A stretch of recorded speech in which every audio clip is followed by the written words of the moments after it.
সুন্দর একটা জীবন নষ্ট করে দিও না। একটা জিনিস মনে রাখো, অনেক এই শেষ কথাটা, অনেক ছেলে আছো তোমরা এক ওয়াক্ত নামাজ পড়ো না।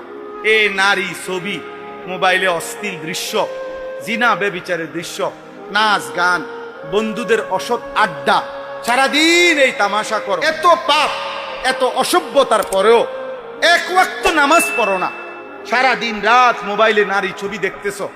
কিন্তু কথাটা খেয়াল করো যে এত কিছুর পরেও কেউ তোমারে ডাকে না, ফিরায় না, কেউ তোমারে কদ্দুর কয়ও না, কিরে আব্বা তুই মুসলমানের সন্তান, তোমারে যে কোনোদিন মসজিদে দেখি না, তুমি মুসলমানের বাচ্চা বাবা, তোমার এই জীবনে কোনোদিন ফজরের নামাজে দেখলাম না, কেউ তোমারে বলল না। বিশ্বাস করো, মনে রাখো আব্বা, এর মানে হলো তুমি এই সমাজের আবর্জনা, তুমি এই সমাজের ময়লা, তুমি এই সমাজের ডাস্টবিন। এই সমাজ তোমাকে ফেলে দিছে।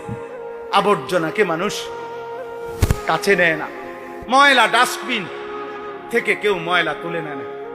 এই জন্য তুমি বাবার চোখেও আবর্জনা, মায়ের চোখেও আবর্জনা, এই সমাজের নেককারদের চোখেও তুমি আবর্জনা। এই জন্য তুমি হয়তো তোমার মতো দুই চারজন অসৎ চরিত্রহীন লম্পটের সাথে চলে ফিরে আনন্দ পাচ্ছ আর কি, কিন্তু প্রকৃত বিবেকবান ইনসাফকার কোন মানুষ তোমাকে রাস্তার কুকুরের সমানও ইজ্জত দেয়। এই জন্য দোস্ত, একটা ছেলেও যদি বিবেক থাকে মনে রাখো, এই আমার কথা, এই ভাইয়ের কথা মনে রাখো। তুমি ভাইবা দেব, আমার আলহামদুলিল্লাহ আমার মায়ের বয়স ৭৫ বছর, ৭৫ বছর আমার মার বয়স, আমার আম্মা এখনো বাইচা আছে। এই ৭৫ বছর বয়সেও আমার আম্মা এমন কোনো দিন নাই মার সাথে কথা বললেই মা বলে পুত নামাজ হচ্ছে। আমারে এখনো জিগা, এখনো আমার যখন দুইটা বাচ্চা হইছে, আমার দুই সন্তান, আমার এখন 4টা ছেলে মেয়ে, দুই সন্তানের বাপ, যখন আমি ওয়াজ করি সারা বাংলাদেশে মা জানে, কিন্তু ওই সময়ও মা আমাদেরকে ফজরের নামাজের জন্য দরজার কাছে গিয়া গিয়া, প্রত্যেক রুমে আমরা 5 ভাই 3 বোন, 8 জন ভাই বোন ছিলাম। এই 8 জনকে আমার আম্মা স্কুলের এই ঘন্টা ফিটে যে এরকম ঘন্টি, এটা দিয়ে বাড়ি দিয়ে দিয়ে টুন টুন টুন টুন করে দরজায় দরজায় দাঁড়ায় দাঁড়াইয়া আমগরে ফজরের নামাজের জন্য উঠাইতে।